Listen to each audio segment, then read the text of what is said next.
ठाणे ग्रामीण भागातील आदिवासी ग्रामस्थांच्या आरोग्याची काळजी व्यवस्थित व्हावी यासाठी मेकिंग द डिफरन्स एनजीओ आणि PPFAS म्युच्युअल फंड कंपनीच्या CSR फंडद्वारे मेकिंग द डिफरन्स संस्थेच्या मदतीतून संजीवनी प्रकल्पाद्वारे प्राथमिक आरोग्य केंद्र वज्रेश्वरी तालुका भिवंडी येथे 97 प्रकारचे विविध वस्तू देण्यात आल्या आहेत। 24 डिसेंबर 2024 रोजी जिल्हा परिषदेच्या मुख्य कार्यकारी अधिकारी रोहन घुगे यांच्या शुभ हस्ते हा उद्घाटन सोहळा संपन्न झाला।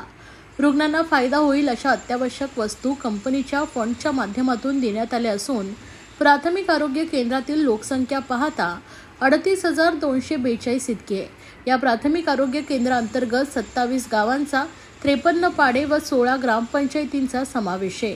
या सर्व ग्रामस्थांच्या रुग्णांना आरोग्यासाठी विविध सोयीसुविधा वेळोवेळी पुरवणं देखील तितकंच महत्त्वाचं आहे। ही गरज लक्षात घेता मेकिंग द डिफरन्स एनजीओ आणि PPFAS म्युच्युअल फंड संस्थेमार्फत विविध वस्तू दिल्याबद्दल मी आभार मानतो। अशा प्रकारे शासकीय आरोग्य केंद्राची प्रगती होण्यासाठी इतर संस्थांनी देखील पुढाकार घ्यावा असं प्रतिपादन मुख्य कार्यकारी अधिकारी रोहन घुगे यांनी केलं आहे।